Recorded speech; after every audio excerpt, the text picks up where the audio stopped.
Assalamualaikum Sobat Football United. Ringan amatiran ala gua, Manchester United sudah selesai rangkaian tur persiapan untuk musim 2024-2025.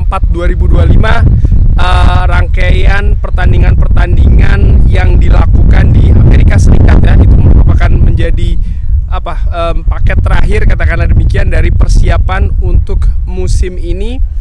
Ya, Manchester United meraih kemenangan, beberapa kali juga meraih kekalahan.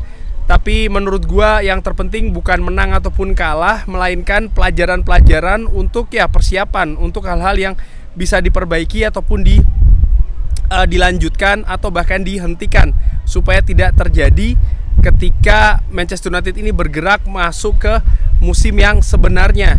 Di musim yang tentu saja menjadi musim pertama dari kepemilikan Ineos, ada banyak pengharapan di sana. Lalu juga Ineos tentu saja juga memiliki ambisi ya untuk membawa Manchester United paling tidak di musim pertamanya ini bisa lebih baik dibanding musim lalu, di mana Manchester United gagal untuk ke zona Eropa. Nah, gue ada beberapa catatan nih, ada 7 catatan ya sebenarnya yang ingin gue bahas di video kali ini.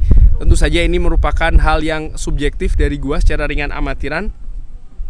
Ada beberapa poin yang gua ambil. Nomor 1 adalah bagaimana Manchester United ini kembali ke 4-2-3-1. Bagaimana di musim lalu Manchester United sempat bermain 4-1-4-1. Bahkan dari akhir 2 musim yang lalu ya, 4-1-4-1 ini sudah dipersiapkan oleh Erik ten Hag. Tapi musim lalu menurut gua mendapatkan kegagalan yang cukup besar. Apakah memang ketersediaan pemain yang tidak bagus, ataukah memang pemain yang tidak cocok dengan sistem itu? Ada banyak teori, ada banyak hal yang bisa didiskusikan menurut gua. Tapi dari persiapan kali ini gua melihat 4-2-3-1 paling tidak pakem ini menjadi pakem yang ditampilkan di awal hampir di seluruh pertandingan Manchester United. Nah, yang menarik adalah bagaimana formasi 4-2-3-1 ini berkembang menjadi 4-2-4, terutama ketika Manchester United ini kehilangan possession, tapi bola itu masih berada di tim lawan. Nah, 4 pemain di depan ini sering sekali aktif melakukan pressing ke daerah pertahanan lawan, ya apakah itu kiper ataupun defender, yang seringkali menjadi awal momentum Manchester United. Artinya ketika bola ini bisa direbut, maka seringkali ini akan menjadi momentum atau bahkan peluang yang berbahaya bagi Manchester United. Lalu catatan masih dari poin yang pertama ya, masih seputar formasi, yaitu adalah false nine. Bagaimana Manchester United juga sering memakai false nine, tidak menggunakan striker murni, tapi striker bersifat false nine ya, dimana di akhir musim lalu juga Manchester United cukup sering memakai false nine, dan ini ternyata dilanjutkan di musim ini. Formasi juga bisa berkembang menjadi 3-1-6 bahkan ketika Manchester United ini menyerang dengan menempatkan banyak pemain di daerah pertahanan lawan. Dan ini tentu saja dimaksudkan supaya Manchester United ini bisa mendominasi dari sisi possession ketika sedang dalam situasi menyerang, untuk berusaha mencari solusi, mencari peluang-peluang dan juga momentum-momentum yang harapannya bisa dimaksimalkan oleh lini depan. Tapi sayangnya ya ini beralih ke poin nomor 2, di mana lini belakang dan lini depan masih menjadi PR besar.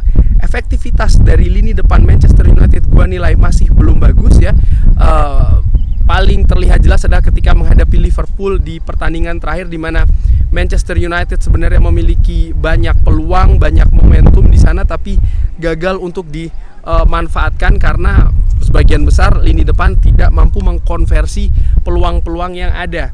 Apakah ini karena penjaga gawang lawan yang memang bagus, ataupun memang lini depan yang tidak bisa efisien, tidak bisa efektif, tidak bisa tajam?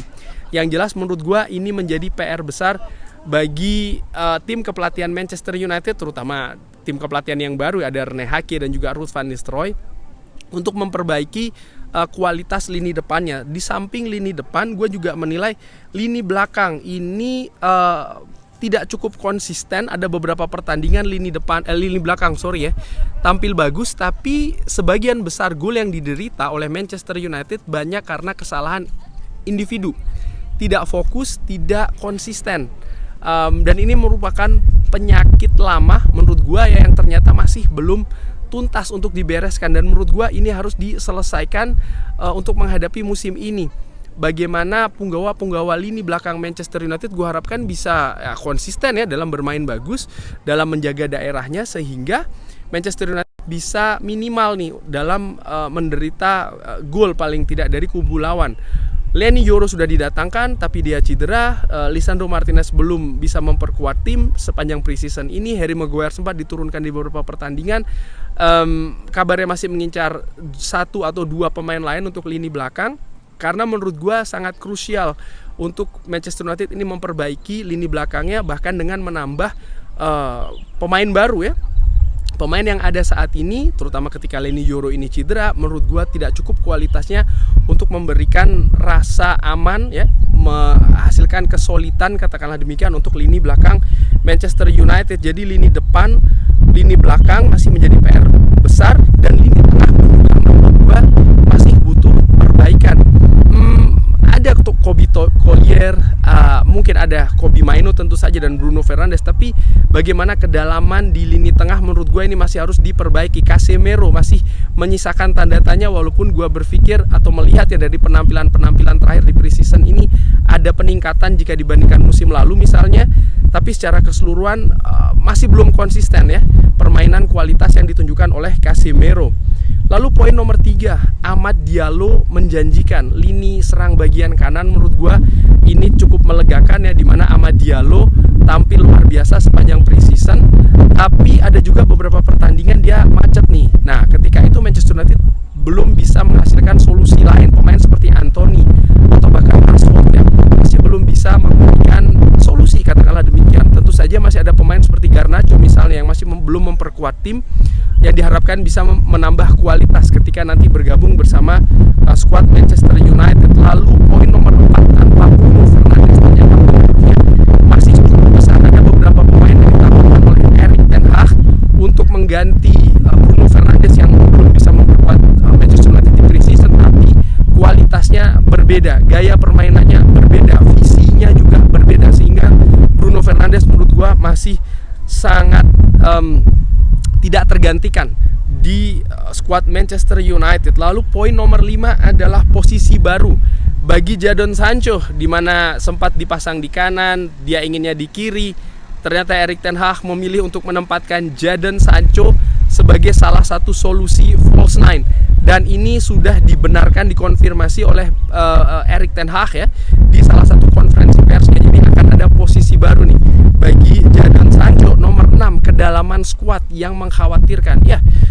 Tampil tanpa pemain inti Manchester United, beberapa pemain inti ya menurut gua di beberapa kesempatan ternyata masih memberikan dampak yang signifikan di permainan maupun juga hasil di atas lapangan, sehingga kesimpulannya menurut gue adalah kedalaman skuad masih mengkhawatirkan. Ini harus ditambal, bisa dengan mendatangkan pemain baru atau meningkatkan kualitas dari pemain-pemain yang sudah ada saat ini. Dan poin terakhir atau poin nomor 7 adalah proses masih jauh, harapan harus diatur. Jadi memang proses ini menurut gue masih jauh ya. Manchester United masih belum berada pada kualitas katakanlah untuk bersaing memperebutkan gelar juara Liga ataupun kompetisi-kompetisi lain dengan lebih dominan dan lebih stabil dan konsisten. Menurut gue masih belum berada di sana. Faktanya demikian ya. Ini memang masih ya seperti gue pernah singgung juga di salah satu video yang pernah gue bikin, bahwa ini seperti tim kepelatihan baru dalam tanda kutip dari Manchester United. Manajemen baru pun juga demikian, ada banyak hal baru di Manchester United, sehingga harapan pun juga harus diatur. Mengharapkan Manchester United langsung juara ini dan juara itu, menang besar selalu, dan hasil-hasil positif yang konsisten menurut gue harus ditabung dulu ya. Periodenya nampaknya masih belum ke arah sana. Sir Jim Ratcliffe juga sudah mengatakan paling tidak butuh 2-3 tahun lagi untuk bisa membuat Manchester United berada di posisi ya lebih stabil untuk memperebutkan gelar juara. Artinya apa, untuk musim ini belum ada di sana. Manchester United menurut gua mudah-mudahan bisa lebih baik daripada musim lalu. Artinya dalam sisi peringkat, ya musim lalu peringkat ke-8, harapannya musim ini bisa lebih tinggi lagi, pun juga di kompetisi-kompetisi lain yang diikuti. Jadi proses masih jauh dan harapan masih harus diatur. Kurang lebih demikian, terima kasih sudah menyaksikan. Jangan lupa like, sholat, dan juga subscribe. Wassalamualaikum warahmatullahi wabarakatuh. Thank you.